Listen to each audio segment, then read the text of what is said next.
ഹരേ കൃഷ്ണ. എല്ലാവർക്കും മാധവത്തിലേക്ക് സ്വാഗതം.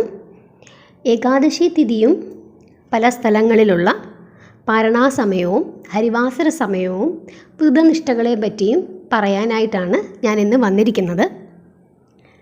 ആദ്യം നമുക്ക് കേരളത്തിലുള്ള ഏകാദശി തിഥി പറയാം. ഏകാദശി തിഥി കേരളത്തിൽ ആരംഭിക്കുന്നത് ഡിസംബർ 22-ാം തീയതി 8:16 രാവിലെ 8:16 മുതൽ ഡിസംബർ 23-ാം തീയതി 7:11 വരെയാണ്. അപ്പോൾ 23-ാം തീയതിയാണ് ശനിയാഴ്ച നമ്മൾ മോക്ഷദ ഏകാദശിയായിട്ട്, അല്ലെങ്കിൽ വൈകുണ്ഠ ഏകാദശി, സ്വർഗവാതിൽ ഏകാദശി എന്നൊക്കെ എല്ലാം ഒന്ന് തന്നെയാണ് ഇതായിട്ട് ആഘോഷിക്കുന്നത്. അപ്പോൾ അതിനെപ്പറ്റി എന്തുകൊണ്ടാണ് അങ്ങനെ ആഘോഷിക്കുന്നത് എന്നുള്ളത് ഞാൻ മുമ്പത്തെ വീഡിയോയിൽ പറഞ്ഞിരുന്നു. നിങ്ങൾ ആലോചിക്കും, ഡിസംബർ 23-ാം തീയതി രാവിലെ തന്നെ ഏകാദശി തിഥി തീർന്നല്ലോ, എന്തുകൊണ്ടാണ് പിന്നീട് അങ്ങനെ ആഘോഷിക്കുന്നത് എന്ന് സംശയം തോന്നുന്നവരെ മുമ്പത്തെ വീഡിയോ കണ്ടു കഴിഞ്ഞാൽ അതിൽ ഞാൻ വിശദമായി പറയുന്നുണ്ട്. ഇനി കേരളത്തിലുള്ള പാരണാ സമയമാണ് പറയുന്നത്, പ്രത്യേകം ശ്രദ്ധിക്കുക. ഡിസംബർ 23-ാം തീയതി നമ്മൾ ഏകാദശി ആഘോഷിച്ചു. 24-ാം തീയതി രാവിലെ 6:33 മുതൽ രാവിലെ 8:52 വരെ. ശ്രദ്ധിക്കുക, ഡിസംബർ 24-ാം തീയതി രാവിലെ 6:33 മുതൽ 8:52 വരെ. ഇനി എന്താണ് പാരണാസമയം? അതായത് നമ്മൾ ഏകാദശി, നമ്മൾ ആ വ്രതനിഷ്ഠയോടുകൂടി ഇരുന്നിട്ട് വ്രതം അവസാനിപ്പിക്കുന്ന സമയമാണ് പാരണാസമയം. ഈ പാരണാസമയത്തിനുള്ളിൽ തന്നെ നമ്മൾ വ്രതം അവസാനിപ്പിക്കണം, അതല്ലെങ്കിൽ മഹാദോഷമാണെന്നാണ് പറയുന്നത്. അതിനു മുമ്പോ അതിനു ശേഷമോ നമ്മൾ വ്രതം മുറിക്കരുത്. ആ പാരണാസമയത്തിൽ തന്നെ നമ്മൾ വ്രതം മുറിക്കണം. അപ്പം കേരളത്തിലെ പാരണാസമയമാണ് ഡിസംബർ 24-ാം തീയതി രാവിലെ 6:33 മുതൽ രാവിലെ 8:52 വരെയുള്ള സമയം. ഇന്ത്യ മുഴുവൻ ചെറിയ ചെറിയ മിനിറ്റുകളുടെ വ്യത്യാസം കാണും. എങ്കിലും നിങ്ങൾ എല്ലാവരും പൊതുവായി 6:33 മുതൽ 8:52, അതായത് ഏകദേശം ഒരു 7 മണി 7:15 ആ സമയത്ത്, അപ്പോൾ എല്ലാവർക്കും അത് ആ കറക്റ്റ് സമയത്ത് നിൽക്കും. ആ സമയത്ത് തന്നെ നിങ്ങളത് ചെയ്യണം. അപ്പം കൃത്യമായി തിരുവനന്തപുരത്തോ അല്ലെങ്കിൽ കേരളത്തിലോ ഉള്ളത് വളരെ കൃത്യമാണ്. പിന്നെ നമുക്കറിയാമല്ലോ, സൂര്യൻ ഉദിക്കുന്നതിൻ്റെ അസ്തമിക്കുന്നതിൻ്റെയൊക്കെ വ്യത്യാസത്തിൽ ചെറിയ മിനിറ്റുകളുടെ വ്യത്യാസം വരും. എന്തായാലും ഈ സമയത്തിനുള്ളിൽ നിങ്ങൾ ചെയ്യുക. പാരണ എങ്ങനെയാണ് നമ്മൾ വീടേണ്ടത്? നമ്മൾ ആ സമയത്തിന് മുമ്പ് തന്നെ കുളിച്ച് ശുദ്ധമായി 6:33-നും 8:52-നും ഇടയ്ക്കുള്ള സമയത്ത് നമ്മൾ വിളക്ക് കത്തിക്കുക. വിളക്ക് കത്തിച്ച് നമ്മളുടെ വ്രതത്തെ പറ്റി നമ്മൾ ഭഗവാനോട് പറയുക. സന്തോഷമായി നമ്മളുടെ വ്രതം അവസാനിപ്പിച്ചതിന് ഭഗവാനോട് നന്ദി പറയുക. അത് ഏറ്റവും പ്രധാനപ്പെട്ട കാര്യമാണ്. ഭഗവാനോട് നമ്മൾ, ഭഗവാനെ, എനിക്ക് ഈ ഏകാദശി ഇത്രയും ഭംഗിയായി എടുക്കാൻ സാധിച്ചതിൽ ഭഗവാനോട് എനിക്ക് അങ്ങേയറ്റം നന്ദിയുണ്ട് എന്ന് ഭഗവാനോട് നന്ദി പറയുക. ഇനിയുള്ള ഏകാദശി വ്രതങ്ങളും എനിക്ക് ഇതേപോലെ തന്നെ സന്തോഷത്തോടു കൂടി എടുക്കാൻ ഭഗവാൻ എന്നെ അനുഗ്രഹിക്കണമേ എന്ന് ഭഗവാനോട് നമ്മൾ നന്ദി പറഞ്ഞ് ഭഗവാനെ നമ്മൾ പ്രാർത്ഥിക്കുക. നമുക്കറിയാവുന്ന നാമങ്ങളെല്ലാം കൊണ്ട് നമ്മൾ ഭഗവാനെ പ്രാർത്ഥിക്കുക. ഭഗവാനെ കണ്ണിറയെ കാണുക. ഭഗവാൻ ഒരു മാലയൊക്കെ ചാർത്താൻ പറ്റുന്നെങ്കിൽ മാലയൊക്കെ ചാർത്തുക. ഭഗവാൻ എന്തെങ്കിലും ഒരു പ്രസാദം വെക്കാൻ കഴിയുന്നെങ്കിൽ നിങ്ങൾ വെക്കുക. എന്താണ് ഭഗവാന് വെക്കാൻ പറ്റുന്ന പ്രസാദമെന്ന് ഞാൻ ഈ വീഡിയോയുടെ അവസാനം പറയാം. നിങ്ങളത് ചെയ്യുക. തുളസി ജലം, തുളസി തീർത്ഥം ഉണ്ടാക്കാൻ കഴിയുന്നവർ തുളസി തീർത്ഥം ഉണ്ടാക്കുക. എങ്ങനെയാണ് തുളസി തീർത്ഥം ഉണ്ടാക്കേണ്ടത് എന്ന് ഞാൻ വളരെ കൃത്യമായി നമ്മുടെ ഗുരുവായൂർ ഏകാദശി ഇടുന്ന ആ ഒരു സീരീസിൽ ഞാൻ ഇട്ടിട്ടുണ്ട്, എങ്ങനെയാണ് തുളസി തീർത്ഥം ഉണ്ടാക്കുന്നതെന്ന്. അത് പോയി കാണുക. കാണാൻ പറ്റാത്തവരുണ്ടെങ്കിൽ നിങ്ങളെന്നോട് പറഞ്ഞാൽ മതി, ഞാനൊരു വീഡിയോ ആയിട്ട് വീണ്ടും ഇടാം. അങ്ങനെ തുളസി തീർത്ഥം ഉണ്ടാക്കി നിങ്ങൾക്ക് ആ സമയത്ത് കുടിക്കാവുന്നതാണ്. അങ്ങനെ കുടിച്ച് നിങ്ങളുടെ ആ തീർത്ഥം സേവിച്ച് പ്രാർത്ഥനകളെല്ലാം പ്രാർത്ഥിച്ചതിന് ശേഷം ഈ സമയത്തിനുള്ളിൽ തന്നെ ഇതെല്ലാം ചെയ്ത് കഴിയണം. അതായത് 8:52-നുള്ളിൽ തന്നെ ഇതെല്ലാം ചെയ്ത് നിങ്ങൾ പ്രാർത്ഥിച്ച് നിങ്ങൾ എന്ത് ചെയ്യുക? ഭഗവാന്റെ ഈ തീർത്ഥം സേവിക്കുക. ഇതാണ് വീട്ടിലിരുന്ന് നിങ്ങൾക്ക് ചെയ്യേണ്ട കാര്യങ്ങൾ. അതല്ല, നിങ്ങൾ ക്ഷേത്രത്തിൽ പോയിട്ടാണ് പാരണ വീടുന്നതെങ്കിൽ നിങ്ങൾ ഈ സമയത്ത്, അതായത് 6:30-നും 8:52-നും 6:33-നും 8:52-നും ഇടയ്ക്കുള്ള സമയത്ത് നിങ്ങൾ ക്ഷേത്രത്തിൽ പോവുക. അവിടെ ഭഗവാനെ കണ്ടു തൊഴുത് ഇതേപോലെ തന്നെ നിങ്ങൾ പ്രാർത്ഥിക്കുക. തിരുമേനി തരുന്ന തീർത്ഥം മേടിച്ച് നിങ്ങൾക്ക് കുടിച്ച് നിങ്ങളുടെ വ്രതം അവസാനിപ്പിക്കാവുന്നതാണ്. ഇങ്ങനെയാണ് ചെയ്യേണ്ടത്. വിഷ്ണു സഹസ്രനാമമോ അല്ലെങ്കിൽ ഭഗവാന്റെ ഏതെങ്കിലും ഗായത്രി മന്ത്രങ്ങളോ ഒക്കെ നിങ്ങൾക്ക് നാരായണീയമോ എന്താണെന്ന് വെച്ചാൽ നിങ്ങളുടെ സൗകര്യം. ഒന്നുമില്ലെങ്കിൽ ഏറ്റവും മഹാമന്ത്രം ഏതാണ്? ഹരേ രാമ ഹരേ രാമ രാമ രാമ ഹരേ ഹരേ ഹരേ കൃഷ്ണ ഹരേ കൃഷ്ണ കൃഷ്ണ കൃഷ്ണ ഹരേ ഹരേ എന്ന് ഒരു 108 തവണ നിങ്ങൾ ജപിച്ചുകൊണ്ടായാലും നിങ്ങളുടെ ഈ വ്രതം നിങ്ങൾക്ക് അവസാനിപ്പിക്കാം.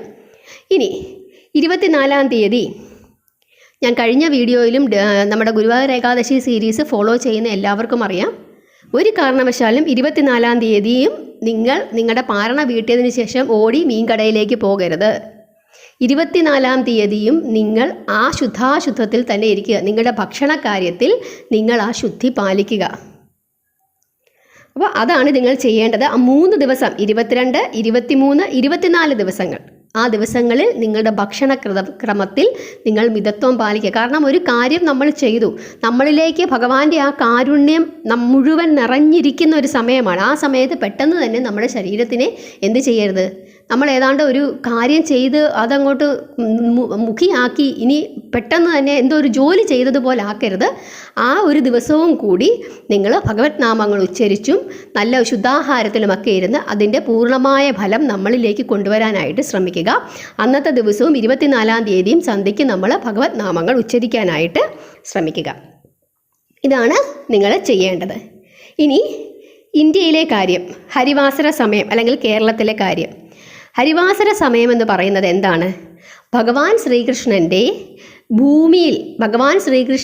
ഭൂമിയിലുള്ള ആ സാന്നിധ്യം, ആ സമയത്തെയാണ് ഹരിവാസര സമയമെന്ന് പറയുന്നത്. അതായത് ഭഗവാന്റെ സാന്നിധ്യം ഭൂമിയിൽ ഏതൊക്കെ സമയം വരെ ഏകാദശി തിഥിയിൽ ഉണ്ടോ, ഭഗവാൻ എപ്പോഴും ഉണ്ട്, നിറഞ്ഞു നിൽപ്പുണ്ട്, എങ്കിലും കൂടുതലായി ഭഗവാന്റെ സാന്നിധ്യം ഉള്ള ഒരു സമയമെന്നാണ് പറയുന്നത്.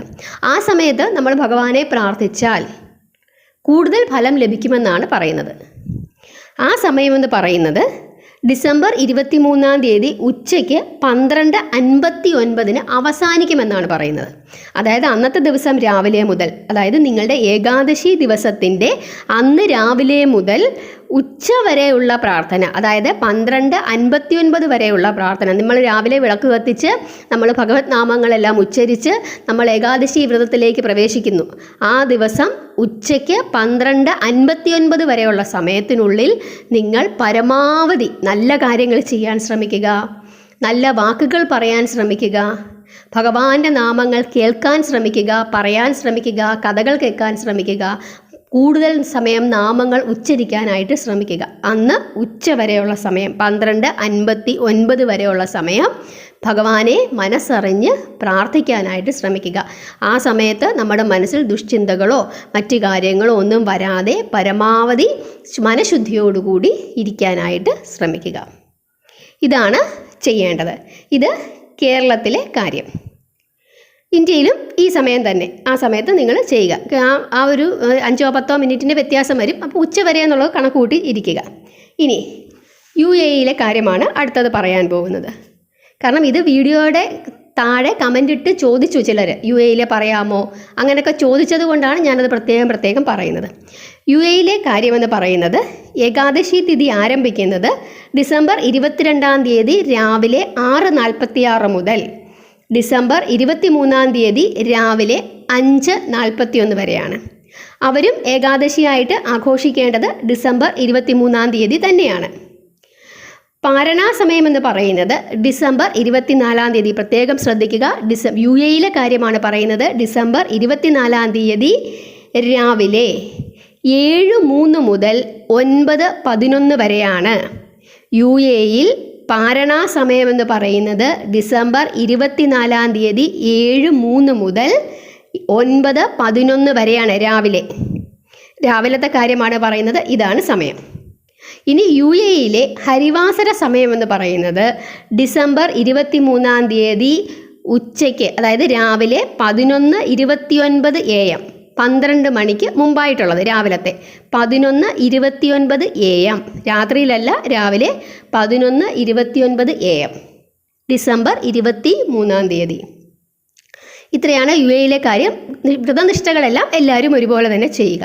ഇനി ഖത്തറിലെ കാര്യം ഒരു ഭക്ത ചോദിച്ചിട്ടുണ്ട്.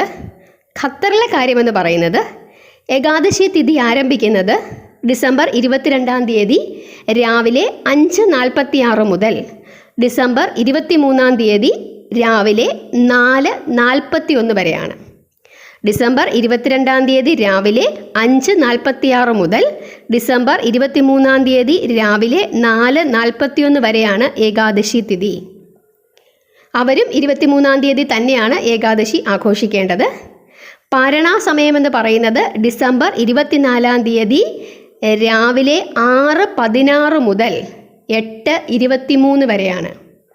പാരണാസമയം ഡിസംബർ 24 6:16 മുതൽ രാവിലെ 8:23 വരെയാണ്. ഇനി ഹരിവാസര സമയം ഡിസംബർ 23 രാവിലെ 10:29 വരെയാണ്. ഹരിവാസര സമയം രാവിലെ ഡിസംബർ 23 രാവിലെ 10:29 വരെയാണ്. അപ്പം സമയങ്ങളെല്ലാം നിങ്ങൾ കുറിച്ചെടുത്ത് മനസ്സിലാക്കി വെക്കുക. ഹരിവാസര സമയത്ത് പ്രത്യേകമായി ഭഗവാനെ പ്രാർത്ഥിക്കാനായിട്ട് ശ്രമിക്കുക. ഹരിവാസര സമയത്ത് മാത്രമല്ല ബാക്കി സമയങ്ങളിലും പ്രാർത്ഥിക്കുക. എന്നാൽ കൂടുതലായ പ്രാർത്ഥന ഹരിവാസര സമയം ഓർത്ത് പ്രാർത്ഥിക്കുക. ഇത്രയും കാര്യങ്ങളാണ് സമയത്തെപ്പറ്റി പറയാനുള്ളത്. അപ്പോൾ ശനിയാഴ്ചയാണ് ഏകാദശിയായി ഇരിക്കേണ്ടത്.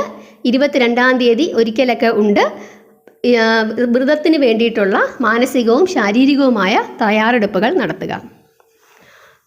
പിന്നെ ചെയ്യേണ്ട ഒരു കാര്യം, നമ്മൾ വൈഷ്ണവ സമ്പ്രദായം അനുസരിച്ചിട്ട് ഒരു ധാന്യങ്ങളും നമ്മളന്ന് ഭക്ഷിക്കരുത് എന്നാണ് പറയുന്നത്.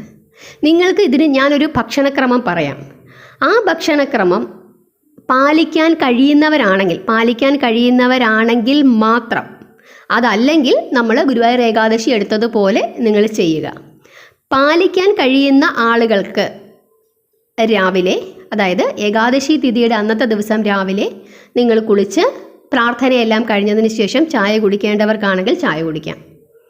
അതിനുശേഷം നിങ്ങൾ എന്തെങ്കിലും സാലഡ്സ് പോലെയോ അതല്ലെങ്കിൽ നിങ്ങളുടെ പൈസയുടെ അതിനനുസരിച്ചിട്ട് പഴവർഗ്ഗങ്ങളോ, ഏത്തപ്പഴമൊക്കെ ആണെങ്കിൽ പുഴുങ്ങിയേ കഴിക്കാവൂ, പച്ചയ്ക്ക് കഴിക്കരുത്, ചിലപ്പോൾ ഗ്യാസ് ഉണ്ടാവും. അങ്ങനെ എന്തെങ്കിലും നിങ്ങൾ കഴിക്കാൻ പറ്റുന്നവരാണെങ്കിൽ കഴിക്കുക.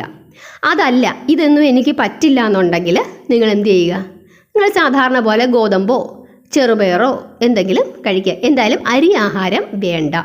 ഏകാദശിയുടെ അന്നത്തെ ദിവസം പൂർണ്ണമായും അരി ആഹാരം നിങ്ങൾ ഒഴിവാക്കണം. ഉച്ചയ്ക്ക് ഈ വൈഷ്ണവ സമ്പ്രദായം അനുസരിച്ച് നമ്മൾ ധാന്യങ്ങളൊന്നും ഉപയോഗിക്കുന്നില്ല എന്ന് പറയുന്നത് കൊണ്ട് അവർ ചെയ്യുന്ന ഒരു കാര്യമെന്ന് പറയുന്നത് ഒരു പുഴുക്കുണ്ടാക്കും. ഞാൻ കഴിഞ്ഞ ഗുരുവായൂർ ഏകാദശിയുടെ ഇതിനും പറഞ്ഞിരുന്നു. അതായത് നമ്മൾ പച്ചക്കറികളും കിഴങ്ങ് വർഗ്ഗങ്ങളും ഏത്തയ്ക്ക അല്ലെങ്കിൽ കാച്ചിൽ, ചേമ്പ്, വെള്ളരിക്ക, പടവലങ്ങ മുതലായ പച്ചക്കറികളെല്ലാം ചേർത്ത് നമ്മളൊരു പുഴുക്കോ അല്ലെങ്കിൽ ഒരു അവിയൽ പോലെയോ എന്തെങ്കിലും അതിൽ നമ്മൾ ഈ സാധാരണ പുഴുക്കുണ്ടാക്കുമ്പോൾ നമ്മൾ എന്ത് ചെയ്യും, വൻപയറോ ചെറുപയറോ ഒക്കെ ചേർക്കും. ഇവിടെ നമ്മൾ അങ്ങനെ പുഴുക്കുണ്ടാക്കുമ്പം ഈ ധാന്യങ്ങളൊന്നും ചേർക്കാതെ പച്ചക്കറികൾ മാത്രം ഉപയോഗിച്ച് ഒരു പുഴുക്കുണ്ടാക്കി നിങ്ങൾക്ക് കഴിക്കാവുന്നതാണ്. ഇനി അതിന് പറ്റുന്നില്ല, അങ്ങനെയാണെങ്കിൽ നിങ്ങൾക്ക് സൂചി ഗോതമ്പിൻ്റെ ഉപ്പുമാവോ, എന്നിട്ട് അതിൻ്റെ കൂട്ടത്തിലൊരു പഴമോ, അതല്ല അതിൻ്റെ കൂട്ടത്തിൽ എന്തെങ്കിലും കൂട്ടാൻ വേണമെങ്കിൽ അങ്ങനെയോ എന്തുവാന്ന് വെച്ചാൽ ആ രീതിയിൽ നിങ്ങൾക്ക് ചെയ്യാം. വൈകുന്നേരം നിങ്ങൾക്ക് ചായ കുടിക്കണമെങ്കിൽ ചായ കുടിക്കാം, ചായ കുടിക്കണ്ട എന്നൊന്നും പറയുന്നില്ല. അത് നിങ്ങൾക്ക് ഒഴിവാക്കാൻ പറ്റത്തില്ലെങ്കിൽ ഒഴിവാക്കരുത്. ഇനി ഗർഭിണികളായിട്ടുള്ള ആളുകളാണെങ്കിൽ ഇടസമയങ്ങളിൽ അവർക്ക് പഴവർഗ്ഗങ്ങൾ കഴിക്കാം. രാത്രിയിൽ നിങ്ങൾക്ക് ഇതേപോലെ തന്നെ എന്തെങ്കിലും സാലഡ്സോ പഴവർഗ്ഗങ്ങളോ കഴിച്ച് നിങ്ങളുടെ ആ വ്രതത്തിലിരിക്കാം. അതല്ല, അതിനും പറ്റുന്നില്ല, നന്നായി ആഹാരം കഴിച്ചില്ലെങ്കിൽ എനിക്ക് അസുഖമുണ്ടാകും, മരുന്ന് കഴിക്കേണ്ടതാണ്, ഗർഭിണികളാണ്, അങ്ങനെയുള്ളവർക്കാണെങ്കിൽ ഇതേപോലെ ഗോതമ്പ് അങ്ങനെ എന്തെങ്കിലും കാര്യങ്ങൾ കഴിക്കാം, ചെറുപയർ പുഴുങ്ങിയതോ ഒക്കെ കഴിക്കാം. അപ്പോൾ വൈഷ്ണവ സമ്പ്രദായം അനുസരിച്ച് ഈ ധാന്യങ്ങളൊന്നും കഴിക്കരുതെന്ന് പറയുന്നു. അങ്ങനെയാണ് അവർ വ്രതത്തിലിരിക്കുന്നത്. അവർ ചെയ്യുന്ന കാര്യം രാവിലെ പഴവർഗ്ഗങ്ങളൊക്കെ കഴിക്കുന്നു, ഉച്ചയ്ക്ക് ഇതേപോലെ പുഴുക്കുകൾ ഉണ്ടാക്കി കഴിക്കുന്നു, ഇടസമയത്ത് പാലും ഒക്കെ അവർക്ക് ഉപയോഗിക്കാം. രാത്രി കാലങ്ങളിൽ ഇതേപോലെ പഴവർഗ്ഗങ്ങളോ അല്ലെങ്കിൽ പച്ചക്കറി കൊണ്ടുള്ള എന്തെങ്കിലും സാലഡ്സോ ഒക്കെ ഉണ്ടാക്കി അവർ കഴിക്കുന്നു. ആ രീതിയിലാണ് അവരിരിക്കുന്നത്. ഉപവസിക്കുന്നവർക്ക് ഉപവസിക്കാം, അതിന് നിങ്ങളുടെ ആരോഗ്യം അനുവദിക്കുമെങ്കിൽ. പിന്നെ വേറൊരു കാര്യം, കഴിഞ്ഞ വീഡിയോയിൽ ഞാനത് പറഞ്ഞിരുന്നു, കുറേ ഉച്ച വരെ ആഹാരം കഴിക്കാതിരുന്നു. ഉച്ചയായപ്പോഴത്തേക്ക് നമുക്ക് വയ്യാതായി, നമ്മൾ ആഹാരം കഴിച്ചു. അപ്പം നമ്മൾ കുഴപ്പമില്ല അങ്ങനെ ചെയ്യുന്നത് കൊണ്ട്, എങ്കിലും നമുക്ക് തന്നെ നമ്മുടെ ആരോഗ്യം അറിയാം, ഏത് രീതിയിൽ നമുക്ക് ഇരിക്കാൻ പറ്റും. നമ്മളൊരു പരീക്ഷണത്തിനൊരിക്കലും മുതിരരുത്. കഴിഞ്ഞ ഏകാദശി എടുത്തപ്പോൾ തന്നെ നമുക്ക് മനസ്സിലായിട്ടുണ്ട് നമ്മളുടെ ഒരു ശാരീരിക അവസ്ഥ എങ്ങനെയാണെന്ന്. ആഹാരം കഴിക്കാതിരുന്നാൽ ചിലർക്ക് തലവേദന എടുക്കും, ചിലർക്ക് ഷുഗർ താഴും, BP കുറയും, കൂടും, ഇങ്ങനെയൊക്കെയുള്ള പ്രശ്നങ്ങളൊക്കെ ഉണ്ടാവും. അപ്പം നമുക്ക് ജോലി ചെയ്യാൻ പറ്റത്തില്ല. ഇങ്ങനെയുള്ള ദുരിതങ്ങളൊക്കെ ഉണ്ടാകുന്നത് കൊണ്ട് നമ്മളുടെ ആരോഗ്യസ്ഥിതിക്കനുസരിച്ച്, നമ്മുടെ സാഹചര്യത്തിനനുസരിച്ച് നമ്മുടെ വ്രതത്തിനെ ക്രമപ്പെടുത്തുക. എന്തു തന്നെ ആയാലും അരിഭക്ഷണം പൂർണ്ണമായും ഒഴിവാക്കുക. കാരണം അരിഭക്ഷണം ഒഴിവാക്കുന്നത് എന്തിനാണെന്ന് ചോദിച്ചു കഴിഞ്ഞാൽ 365 ദിവസവും നമ്മുടെ ആഹാരത്തിൽ കൂടുതലായി നമ്മൾ ഉൾപ്പെടുത്തുന്ന ഒരു ധാന്യമെന്ന് പറയുന്നത് അരിയാണ്. കാരണം രാവിലെ നമ്മൾ ഇഡ്ഡലി കഴിക്കുന്നു, ദോശ കഴിക്കുന്നു, പുട്ട് കഴിക്കുന്നു, ഇടിയപ്പം കഴിക്കുന്നു, ഇല്ലേ? അപ്പോൾ ഇതിനകത്തൊക്കെ എന്താ വരുന്നത്?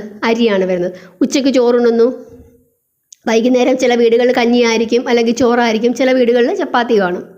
അപ്പം ഈ നിത്യവും കഴിക്കുന്ന ഈ ആഹാരത്തിൽ നിന്നും ഒന്ന് മാറി വരാൻ വേണ്ടിയിട്ടാണ് ഇതുപോലുള്ള വ്രതനിഷ്ഠകൾ നമ്മൾ എടുക്കുന്നത്. നമ്മുടെ ശരീരത്തിന് കൂടുതൽ ആരോഗ്യം ഉണ്ടാക്കത്തേ ഉള്ളൂ. പിന്നെ സാലഡ്സൊക്കെ കഴിക്കുമ്പം, പഴങ്ങളുമൊക്കെ കഴിക്കുമ്പം നമ്മളുടെ പോക്കറ്റ് കാലിയാവാതെ നോക്കണം. വലിയ വിലയുള്ള പഴങ്ങളൊന്നും മേടിച്ച് കഴിച്ച് ബുദ്ധിമുട്ടൊന്നും ഉണ്ടാക്കരുത്. അതുപോലെ വിഷമൊന്നുമുള്ള പഴങ്ങളും പച്ചക്കറികളൊന്നും മേടിക്കരുത്. പച്ചക്കറികളൊക്കെ പച്ചയ്ക്ക് കഴിക്കുകയാണെങ്കിൽ ഒരുപാട് നേരം വെള്ളത്തിലൊക്കെ ഇട്ട് മഞ്ഞൾപ്പൊടിയൊക്കെ ഇട്ട് കഴുകി അങ്ങനെയൊക്കെ ഉപയോഗിക്കാവൂ. എന്തു തന്നെയായാലും നിങ്ങൾ ദിവസവും കഴിക്കുന്ന ഭക്ഷണക്രമത്തിൽ നിന്നും ഒരു മാറ്റം ഉണ്ടാക്കാനായിട്ട് ശ്രമിക്കുക. ഇനി വൈഷ്ണവ ഇതിനനുസരിച്ചിട്ട്, ആചാരം അനുസരിച്ചിട്ട് നമ്മളുടെ ചൗവരി എന്ന് പറയുന്ന ഒരു, നമുക്കറിയാം ചൗവരി, നമ്മൾ പായസത്തിനൊക്കെ ഇടുന്ന ചൗവരി അവർ ഉപയോഗിക്കാറുണ്ട്. കപ്പലണ്ടി അവർ ഉപയോഗിക്കാറുണ്ട്. അപ്പം തേങ്ങ ഉപയോഗിക്കും. അപ്പം ചൗവരി നിങ്ങൾക്ക് ഏകാദശി തിഥിയുടെ, അതായത് നമ്മൾ ഏകാദശി എടുക്കുന്ന അന്നത്തെ ദിവസം സന്ധ്യയ്ക്കോ അതല്ലെങ്കിൽ രാവിലെയോ ഭഗവാന് ഈ ചൗവരി കൊണ്ട് ഒരു പായസം ഉണ്ടാക്കി ഭഗവാന് നിവേദിക്കാം. വൈകുന്നേരം നിങ്ങൾക്ക് ഏകാദശിയുടെ അന്നത്തെ ദിവസം വൈകുന്നേരം നമ്മൾ ഈ ചൗവരിയും പാലും പഞ്ചസാരയും മാത്രം, അതല്ലാതെ അതിനകത്ത് ഏലക്കായോ മറ്റ് കാര്യങ്ങളോ ഒന്നും ചേർക്കേണ്ട, ഭഗവാന് കൊടുക്കുന്ന പ്രസാദമാണ്. ആ പ്രസാദത്തിൽ ചെയ്യേണ്ടുന്ന കാര്യം പാല്, പഞ്ചസാര, ചൗവരി, ഇത്രയും മാത്രം. ചൗവരി വെള്ളത്തിൽ നന്നായി വേവിച്ചതിന് ശേഷം പാലൊഴിച്ച് പഞ്ചസാരയും ചേർത്താൽ മതി. അങ്ങനെ അതിലൊരു തുളസിയിലയിട്ട് നിങ്ങൾക്ക് ഭഗവാന് നേദിക്കാം. ആ നേദിച്ചതിന് ശേഷം ബാക്കി ആ കൊച്ചു പാത്രത്തിലായിരിക്കുമല്ലോ നമ്മൾ ഭഗവാന് കൊടുക്കുന്നത്, നിങ്ങൾ ഇച്ചിരി കൂടുതൽ ഉണ്ടാക്കിക്കോളൂ. എന്നിട്ട് ആ നേദിച്ച പ്രസാദം നിങ്ങൾ ബാക്കി വലിയ പാത്രം നിങ്ങൾ ഉണ്ടാക്കി വെച്ചിരിക്കുന്നതിനകത്തോട് ചേർത്ത് നന്നായി ഇളക്കി അത് നിങ്ങൾക്ക് വേണമെങ്കിൽ അത്താഴമായി ഉപയോഗിക്കാം. അപ്പം നിങ്ങൾക്ക് ഭഗവാന്റെ നേദ്യം അന്ന് നിങ്ങൾക്ക് കഴിക്കുകയും ചെയ്യാം. വൈഷ്ണവ സമ്പ്രദായം അനുസരിച്ച് ചൗവരി കഴിക്കാനാണ് പറയുന്നത്. ചൗവരിയിൽ കാർബോഹൈഡ്രേറ്റ് ഉണ്ട്. അപ്പം നിങ്ങൾക്ക് ചോറുണ്ണാത്തതിൻ്റെ ആ ഒരു ബുദ്ധിമുട്ട് കുറയുകയും ചെയ്യും. ശരീരത്തിന് നല്ല ഒരു ഡയറ്റ് കിട്ടുകയും ചെയ്യും. സാധാരണ നമ്മൾ ഭഗവാന് ചില വ്രതനിഷ്ഠകളിൽ ഭഗവാന് വെക്കുന്ന അരി കൊണ്ട് എന്തെങ്കിലും പായസമോ ഒക്കെ ഉണ്ടാക്കി നമ്മൾ ഷഷ്ടിക്കൊക്കെ വെച്ച് കഴിയുമ്പോൾ നമുക്ക് അന്നത്തെ ദിവസം നമുക്കത് കഴിക്കാൻ പറ്റില്ല. പക്ഷേ ഇവിടെ അങ്ങനത്തെ പ്രശ്നം വരുന്നില്ല. കാരണം ഭഗവാനും നമ്മൾ ഈ ചൗവരി കൊണ്ടുള്ള പ്രസാദമാണ് കൊടുക്കുന്നത്. അത് നിങ്ങൾക്ക് ഭക്ഷിക്കാവുന്നതുമാണ്. അപ്പം നമ്മുടെ മനസ്സിനൊരു തൃപ്തിയാവും. ഭഗവാന് കൊടുത്ത ആ നൈവേദ്യം നമുക്ക് കഴിക്കാൻ പറ്റുന്നുണ്ടല്ലോ എന്നുള്ള ഒരു സന്തോഷവും നമുക്കുണ്ടാവും. അപ്പം അത് വളരെ നല്ലതാണ്. നിങ്ങൾ രണ്ടുപേരും ഒരേ ആഹാരം കഴിക്കുന്നത്. ഭഗവാനും ഭക്തനും, ഭഗവാനും സന്തോഷമാവും, ഭക്തനും സന്തോഷമാവും. അങ്ങനെ നിങ്ങൾ ഈ ഒരു വ്രതക്രമം ഒന്ന് ഫോളോ ചെയ്യാൻ പറ്റുന്നവർ ഞാൻ ഈ പറഞ്ഞതുപോലെ ഒന്ന് ഫോളോ ചെയ്യുക. രാവിലെ പഴവർഗ്ഗങ്ങളോ അല്ലെങ്കിൽ സാലഡ്സോ ഒക്കെ കഴിക്കുക. ഇടസമയങ്ങളിലെല്ലാം നിങ്ങൾ ഈ തുളസി തീർത്ഥം ഉണ്ടാക്കി നിങ്ങൾ ഒരു ദിവസത്തേക്ക് അല്ലെങ്കിൽ ഉച്ചവരെയുള്ള തുളസി തീർത്ഥം ഉണ്ടാക്കി വെച്ചിട്ട് നിങ്ങളത് കുടിക്കാവുന്നതാണ്. അത് തുളസി തീർത്ഥം ഉണ്ടാക്കുന്നത് വളരെ കൃത്യമായി ഞാൻ ഇതിനു മുമ്പത്തെ ആ ഗുരുവായൂർ ഏകാദശി സീരീസിൽ പറഞ്ഞിട്ടുണ്ട്. അത് പോയി കേട്ടിട്ട് അതേപോലെ തുളസി തീർത്ഥം ഉണ്ടാക്കിയാൽ അതിനകത്ത് ആ ചുക്കൊക്കെ ചേരുന്നത് കൊണ്ട് നിങ്ങളുടെ ശരീരത്തിന് ഡൈജഷനൊക്കെ നന്നായിട്ട് നടക്കും. ഗ്യാസ് ഒന്നും ഫോം ചെയ്യിക്കത്തില്ല. അപ്പം ആ തുളസി തീർത്ഥം നിങ്ങൾക്ക് ഇടയ്ക്കിടയ്ക്ക് കുടിക്കാവുന്നതാണ്. അങ്ങനെ കുടിച്ചിട്ട് 2 ദിവസത്തേക്കൊന്നും ഉണ്ടാക്കി വെക്കരുത്, കുറേശ്ശെ ഉണ്ടാക്കി വെക്കുക. നിങ്ങൾക്ക് ഓഫീസിൽ പോകുന്നവരാണെങ്കിൽ അവിടെ കൊണ്ടുപോയി വെച്ചിട്ടും നിങ്ങൾക്ക് ഈ തുളസി തീർത്ഥം കുടിക്കാം. ഉച്ചയ്ക്ക് ഈ പറഞ്ഞതുപോലെ നിങ്ങളൊരു പുഴുക്കൊക്കെ ഉണ്ടാക്കി കഴിക്കുക. ചായ കുടിച്ചില്ലെങ്കിൽ പ്രശ്നമുണ്ടാകുന്നവരാണെങ്കിൽ ചായ കുടിക്കുക, അതിനൊന്നും ഒരു വിഷയവുമില്ല. അതേപോലെ തന്നെ സന്ധ്യയ്ക്ക് നിങ്ങൾ ഭഗവാന് ഈ ചൗവരി കൊണ്ട് പായസം ഉണ്ടാക്കി നൈവേദ്യം വെച്ചതിന് ശേഷം ആ പ്രസാദം നിങ്ങൾക്ക് സ്വീകരിക്കാവുന്നതുമാണ്. ഇനി പുലമാലായ്മയുള്ളവർ പീരീഡ്സ് ആയിരിക്കുന്നവർ അവരെല്ലാം ഇതേപോലെ തന്നെ ചെയ്യണം. വിളക്ക് കത്തിക്കാനോ പൂജാമുറിയിൽ കയറാനോ ഭഗവാനെ നൈവേദ്യം വെക്കാനോ ക്ഷേത്രത്തിൽ പോകാനോ പാടില്ല എന്ന് മാത്രമേ ഉള്ളൂ. നിങ്ങൾ രാവിലെ എഴുന്നേൽക്കുക, കുളിക്കുക, നിങ്ങളുടെ മുറിയിലിരുന്ന് ഭഗവാനെ പ്രാർത്ഥിക്കുക. അതിനുശേഷം ഈ വ്രതക്രമം അനുസരിച്ചിട്ടുള്ള ഭക്ഷണങ്ങൾ കഴിക്കുക. ദിവസം മുഴുവൻ നിങ്ങൾ ഭഗവാനെ പ്രാർത്ഥിക്കുക. വൈകുന്നേരം വീണ്ടും കുളിക്കുക. നിങ്ങൾ നിങ്ങളുടെ പ്രാർത്ഥനയിൽ മുഴുകുക. പുലവാലായ്മയുള്ളവരും ഇങ്ങനെ തന്നെ ചെയ്യുക. പിറ്റേ ദിവസം രാവിലെ ഈ പാരണ വീടേണ്ടുന്ന സമയമാവുമ്പം നിങ്ങൾ ഭഗവാനെ പ്രാർത്ഥിച്ച് ഒരു ഗ്ലാസ് വെള്ളം കുടിച്ച് നിങ്ങളുടെ പ്രാർത്ഥന അവസാനിപ്പിക്കാം. പിന്നെ ഈ തുളസി തീർത്ഥം, തുളസി ഇലയൊന്നും നമ്മൾ ആ സമയത്ത് പറിക്കാറില്ല. അതുകൊണ്ട് തന്നെ അത് നിങ്ങൾ ഒഴിവാക്കുക. ഇട സമയങ്ങൾ വെള്ളം കുടിച്ച് നിങ്ങളിരിക്കുക. ഇതാണ് ചെയ്യേണ്ടത്. ഭഗവാനെ പ്രാർത്ഥിക്കുന്ന അവസരങ്ങളൊന്നും അതും ഇതും പറഞ്ഞ് നിങ്ങൾ ഒഴിവാക്കരുത്. എനിക്കിന്ന് പീരീഡ്സ് ആണ്, അല്ലെങ്കിൽ പുലയാണ്, വാലായ്മയാണ്, ഇങ്ങനെയുള്ള കാര്യങ്ങളൊന്നും പറഞ്ഞ് പ്രാർത്ഥന നിങ്ങൾ ഒരു കാരണവശാലും ഒഴിവാക്കരുത്. ഇതും നിങ്ങളുടെ ഒരു ഏകാദശി വ്രതം തന്നെയാണ്. അതിനകത്ത് യാതൊരു മനക്ലേശവും വരുത്തണ്ട, എനിക്ക് പറ്റിയില്ലല്ലോ എന്നൊന്നും ചിന്തിക്കേണ്ട. ഇതെല്ലാം ഭഗവാൻ തന്നെയാണ് നമുക്ക് ഇതൊക്കെ തരുന്നത്. ക്ഷേത്രത്തിൽ പോകാൻ കഴിയുന്നവരെല്ലാവരും ഈ 3 ദിവസവും ക്ഷേത്രത്തിൽ പോകാൻ പറ്റുന്നെങ്കിൽ അത് വളരെ വളരെ നല്ലതാണ്. ഭഗവാനെ വിളിച്ച് പ്രാർത്ഥിക്കുന്നത്, ക്ഷേത്രത്തിൽ പോയിരുന്ന് പ്രാർത്ഥിക്കുമ്പോൾ നമ്മുടെ മനസ്സിനൊക്കെ ഒരു സമാധാനമൊക്കെ ഉണ്ടാകും. അത് അങ്ങനെ പറ്റുന്നവരത് ചെയ്യുക. ഇല്ലാത്തവർ നിങ്ങളുടെ തൊഴിലുമായി ബന്ധപ്പെട്ട് ചിലപ്പം രാവിലെ പോകാൻ പറ്റിയെന്ന് വരില്ല. അങ്ങനെയുള്ളവർ നിങ്ങളുടെ തൊഴിലാണ് മുഖ്യം, തൊഴിലാണ് ഈശ്വരൻ. നിങ്ങൾ നിങ്ങളുടെ ജോലികൾ ചെയ്യുക, അക്കൂട്ടത്തിൽ ഭഗവാനെ വിളിക്കുക. ഇത്രയും കാര്യങ്ങളൊക്കെയാണ് ചെയ്യേണ്ടത്. പിന്നെ ഗർഭിണികളായിട്ടുള്ള അല്ലെങ്കിൽ കുട്ടികളായിട്ടുള്ള വൃദ്ധരായിട്ടുള്ള ആളുകളൊക്കെ ഉണ്ടെങ്കിൽ അവരുടെ ആരോഗ്യസ്ഥിതിക്ക് അനുസരിച്ചിട്ട് വേണം വ്രതമെടുക്കാൻ. പറ്റാത്ത ഒരു കാര്യവും നിങ്ങൾ ചെയ്യരുത്. അങ്ങനെ ചെയ്താൽ ഭഗവാൻ നിങ്ങളോടുള്ള സ്നേഹം കുറയും. കാരണം നിങ്ങൾക്ക് എന്തെങ്കിലും ഒരു വ്രതം എടുത്തു, എന്തെങ്കിലും ഒരു കുഴപ്പം സംഭവിച്ചു, ഇപ്പം തല കറങ്ങി വീണു, അതല്ലെങ്കിൽ തലവേദന എടുക്കുന്നു, പിറ്റേ ദിവസം നമുക്ക് ജോലിക്ക് പോകാൻ പറ്റുന്നില്ല. അപ്പോൾ ആളുകൾ എന്താ പറയുന്നേ? ദേ ആവശ്യമില്ലാത്ത കാര്യങ്ങളൊക്കെ ചെയ്ത് വയ്യാതായി. ഇതാർക്കാണ് ദോഷമുണ്ടാക്കുന്നത്? ആരെയാണ് ഇത് പേരുദോഷമുണ്ടാക്കുന്നത്? ഭഗവാനെയാണ്, ഇല്ലേ? അപ്പോൾ അങ്ങനെ ഭഗവാന് പേരുദോഷമുണ്ടാക്കുന്ന ഒരു കാര്യവും ഭഗവാനോട് സ്നേഹമുള്ള ആരും ചെയ്യരുത്. നമ്മുടെ ഒരു പ്രവൃത്തി കൊണ്ട് ആരും ഭഗവാനെ കുറ്റം പറയാൻ ഇടവരുത്തരുത്. അത് ഭഗവാന് വളരെയധികം സങ്കടമുണ്ടാവും. നമ്മളായാലും നമ്മുടെ പ്രിയപ്പെട്ടവരെ മറ്റുള്ളവരെ കൊണ്ട് കുറ്റം പറയിക്കാൻ നമ്മൾ ആഗ്രഹിക്കുമോ? ഇല്ല. അപ്പോൾ അതുകൊണ്ട് ഭഗവാന് കുറ്റം വരുത്തുന്ന ഒരു കാര്യവും നിങ്ങൾ ചെയ്യരുത്. ഭഗവാനോട് സ്നേഹമുള്ള എല്ലാ ഭക്തരും ഭഗവാനെ വിളിച്ച് പ്രാർത്ഥിക്കുക എന്നുള്ളതാണ് ഏറ്റവും പ്രധാനം. ഭഗവാന്റെ ഭക്തരെയാണ് ഇഷ്ടം. നമ്മളുടെ ആരോഗ്യസ്ഥിതിക്ക് അനുസരിച്ചിട്ട് നമ്മൾ നമ്മുടെ വ്രതക്രമം രൂപീകരിക്കുക. പിന്നെ ഞാൻ ഈ പറഞ്ഞത് വൈഷ്ണവ സമ്പ്രദായം അനുസരിച്ചിട്ടുള്ള കാര്യങ്ങളാണ്. വൈഷ്ണവർ പോലും ഈ രീതിയിലാണ് അവരുടെ ഭക്ഷണം മുമ്പോട്ട് കൊണ്ടുപോകുന്നത്. അവർ പോലും പൂർണ്ണമായി ഉപവസിക്കാൻ പറയുന്നില്ല. അവർ ഈ നല്ല ഭക്ഷണം, അതായത് പച്ചക്കറികളും പഴവർഗ്ഗങ്ങളും ഒക്കെ കഴിച്ച് നമുക്ക് ഭഗവാനെ പ്രാർത്ഥിക്കാനുള്ളൊരു ആരോഗ്യവും കൂടെ വേണ്ടേ? ഇല്ലെങ്കിൽ നമ്മൾ എങ്ങനെയാണ് ഭഗവാനെ പ്രാർത്ഥിക്കുന്നത്? അപ്പോൾ ആ രീതിയിൽ നമ്മൾ മുമ്പോട്ട് പോവുക. അതല്ല, എനിക്ക് ഉപവസിക്കണം എന്ന് തീരുമാനിച്ചുള്ളവർ ഉപവസിക്കുക. പക്ഷേ ഉപവസിക്കാൻ നമ്മുടെ ആരോഗ്യം അനുവദിക്കണം. നമ്മൾ ഉപവസിച്ചിട്ട് വൈകുന്നേരം ആകുമ്പോൾ തലവേദന എടുത്താൽ പിന്നെ നമുക്ക് ആകെ ഒരു അസ്വസ്ഥതയായിരിക്കും. അപ്പോൾ ആ രീതിയിലേക്കൊന്നും നിങ്ങൾ പോകാതെ ഭഗവാനെ വിളിച്ച് പ്രാർത്ഥിക്കാൻ പരമാവധി സമയം പ്രാർത്ഥിക്കാൻ പറ്റുന്നവരെല്ലാം പരമാവധി സമയം പ്രാർത്ഥിക്കുക. അതല്ല, ഉപവസിക്കാൻ ആരോഗ്യമുള്ളവർ ഉപവസിച്ച് ഭഗവാനെ പ്രാർത്ഥിക്കുന്നത് വളരെയധികം ഫലത്തെ പ്രദാനവും ചെയ്യും. അത് നമ്മളുടെ ആരോഗ്യത്തിനെയും ഗുണകരമായി നല്ലതായി വരുത്തും. ഇനി ഞാൻ എന്തിനാണ് ഈ മോക്ഷദ ഏകാദശി ആചരിക്കുന്നത് എന്ന് ഒരു കഥ നാളത്തെ ദിവസം വീഡിയോ ആയിട്ടിടാം. അത് നാളെ നിങ്ങൾ എല്ലാവരും കേൾക്കണം. കാരണം അതിനകത്ത് ഭഗവാൻ ശ്രീകൃഷ്ണനോട് പറഞ്ഞു കൊടുക്കുന്നുണ്ട് എന്തിനാണ് ഈ മോക്ഷദ ഏകാദശി നമ്മൾ ആചരിക്കേണ്ടത്. അപ്പോൾ നിങ്ങൾക്ക് ആ ഏകാദശി വ്രതത്തിൻ്റെ മഹത്വം കൂടുതലായി മനസ്സിലാക്കാൻ പറ്റും. അത് ഞാൻ നാളെ വീഡിയോ ഇടാം. ആ വീഡിയോ നിങ്ങളെല്ലാവരും കേട്ട് ആ രീതിക്കനുസരിച്ച് മുമ്പോട്ട് പോകാനായിട്ട് ശ്രമിക്കുക. എല്ലാവർക്കും എല്ലാ ഐശ്വര്യങ്ങളും ഉണ്ടാകട്ടെ. ഇനി നിങ്ങൾക്ക് എന്തെങ്കിലും സംശയങ്ങളുണ്ടെങ്കിൽ കമൻ്റ് ഇട്ട് ചോദിച്ചാൽ മതി. ഞാൻ അടുത്ത ദിവസം അതിൻ്റെ എല്ലാ സംശയങ്ങളും മാറ്റുന്ന രീതിയിൽ വീഡിയോ ഇടുകയോ അതല്ലെങ്കിൽ കമൻ്റ് ഇട്ട് അതിന് തന്നെ മറുപടി പറയുകയോ ചെയ്യാം. എല്ലാവർക്കും എല്ലാ നന്മകളും ഉണ്ടാകട്ടെ. ഹരേ കൃഷ്ണ.